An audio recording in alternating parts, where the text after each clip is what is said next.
Viva Voz, com Vera Magalhães.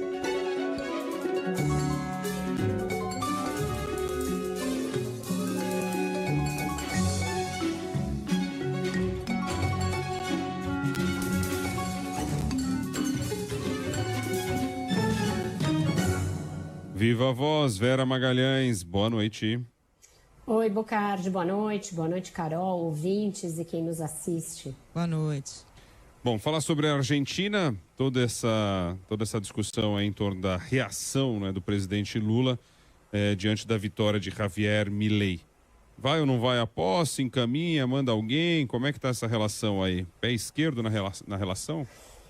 Se falar lá na equipe do Milei que entrou com o pé esquerdo, eles vão esbravejar o Bocardi, porque justamente essa questão ideológica aqui está tumultuando as relações entre os dois países, né? O convite ainda não veio, portanto, o Lula, por hora, não vai e não deverá ir mesmo, né? A gente viu ontem o Paulo Pimenta, mesmo o Celso Amorim, falando que seria necessário um pedido de desculpa do Milei pelas ofensas que fez ao presidente brasileiro, para que ele considerasse ir, mas acontece que ele foi além, né? Ele convidou o ex-presidente Jair Bolsonaro antes de convidar o presidente que está no exercício da presidência, que é o Lula, e isso deixou ali mais um descontentamento ainda maior na equipe do presidente, no Itamaraty, etc.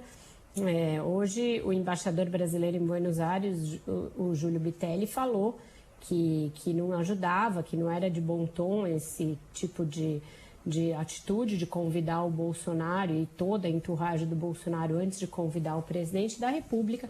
Então, o que deverá acontecer é que vai haver, sim, uma representação brasileira na posse, mas que ela deverá ser composta, no máximo, pelo chanceler, ou pelo próprio embaixador, ou por outros funcionários do Itamaraty ali, e não pelo Lula. O que faz com que, sim, a relação já comece bastante tumultuada, bastante premida por essa circunstância, e isso tem consequências políticas, isso tem consequências econômicas de toda a natureza. Aconteceu o encontro que também era duvidoso entre o Milei e o atual presidente argentino, Alberto Fernandes. As caras no encontro foram as piores possíveis, também, portanto, uma reunião de transição marcada pelo constrangimento, pela animosidade entre ambos.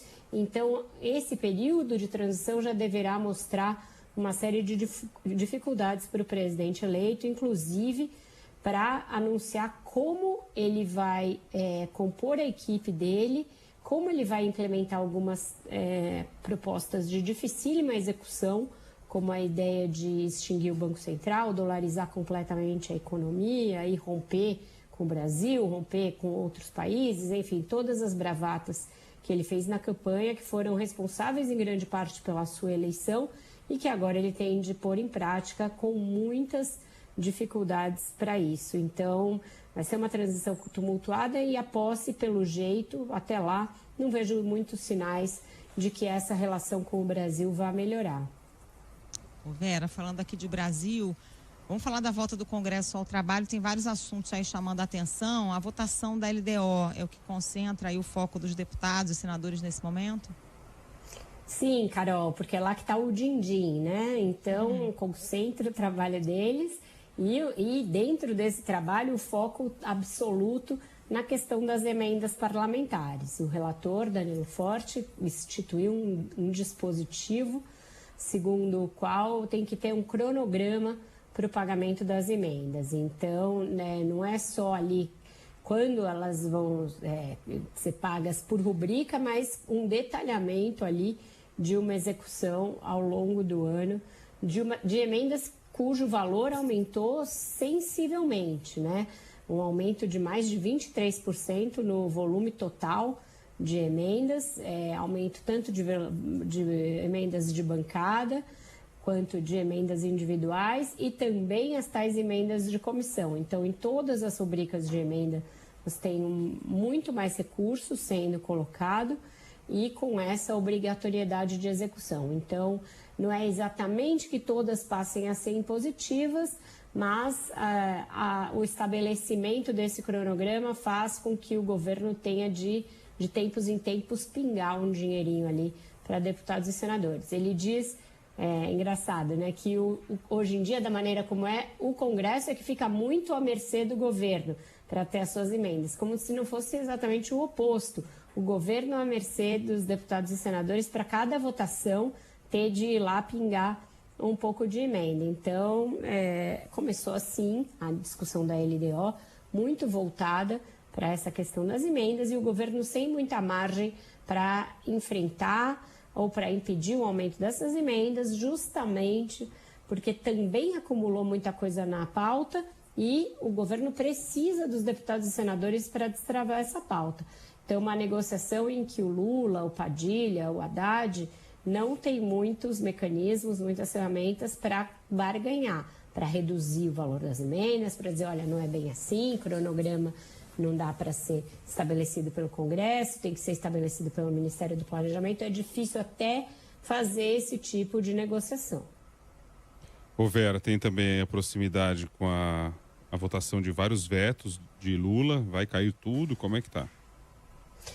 Se dependesse da disposição dos deputados e senadores, muitos deles cairiam, Bocardi, mas estão tentando fazer um pacote de negociação em que os vetos sejam poupados em nome de outras coisas. Então, por exemplo, se o Lula não vetar um projeto no qual os deputados e senadores estão muito interessados, que eles aprovaram, que foi a prorrogação da desoneração da folha de pagamento para aqueles setores que mais empregam da economia, se o Lula aceitar não vetar aquilo, eles podem salvar da bacia das almas alguns dos outros vetos que ele já proferiu. Da mesma maneira, se prosperar essa negociação da LDO para aumento das emendas, para um volume maior de emendas impositivas, para esse cronograma, eles também podem ter mais boa vontade na análise dos vetos. Então, é como se os vetos fossem ali, hoje em dia, colocados como uma caução. Estão ali colocados como caução do comportamento que o governo vai ter em relação ao Congresso nessas outras questões, para ir ver se o Congresso vai ser mais bonzinho ou se vai ser mais malvado com o governo na hora da análise desses vetos. O melhor dos mundos para o Lula seria adiar de novo a análise desses vetos, mas para isso precisa contar com a boa vontade do Rodrigo Pacheco, que não anda assim das melhores, e com essa negociação para outras compensações para acalmar os deputados e os senadores. E aquela pauta do Haddad no meio disso, hein, Vera? Porque também azedou de novo a relação entre Senado e Supremo, né? Carol, a pauta do Haddad também está correndo alguns riscos. Hoje, a CAI do Senado adiou 2 dos projetos. Adiou o projeto das BETs e adiou o projeto dos fundos exclusivos. São projetos que estão praticamente prontos no Congresso e que poderiam estar já sendo votados se não fosse alguma coisa ali obstruindo essa relação. E o que está pegando dessa vez, né, para os senadores? O presidente do Supremo, Luiz Roberto Barroso, participou de um seminário na semana passada, no Rio de Janeiro, no qual ele se pôs a fazer várias considerações críticas a respeito do Congresso. Ele começou a dizer que a representação do jeito que é eleita hoje em dia não favorece o país, que não existe representatividade no modo de escolha, principalmente dos deputados, que o governo fica sempre sujeito aos desígnios dos deputados e senadores para ter governabilidade, quer dizer, coisas que não dizem nada a respeito ao judiciário, que ele não precisaria se manifestar a respeito, que ele poderia evitar, ainda mais no momento em que o clima já não está bom, mas que serviu para azedar de novo a coisa. E agora as 2 PECs que tratam das questões concernentes ao Supremo, elas devem avançar em resposta a essas declarações do ministro. Então, tem uma PEC que é a 8 de 2021, que dificulta pedidos de vistas e que deve avançar e está no plenário do Senado, e a PEC 45, que é desse ano, que trata daquela questão do porte de drogas, que é uma coisa que foi levantada pelo próprio Rodrigo Pacheco, em resposta ao fato do Supremo ter começado a votar a descriminalização do porte de pequenas quantidades de maconha. Então, são 2 dessas pautas que opõem os 2 poderes e que vão voltar a ser tratadas em razão da repercussão dessa fala do Barroso, que foi uma fala absolutamente desnecessária que ele poderia ter evitado. Fechamos, e a música qual é? Bom, Bocardi, para azedar ainda o clima entre Brasil e Argentina, hoje tem jogo, né, das duas seleções. O Brasil não está com uma situação nada tranquila nessas eliminatórias.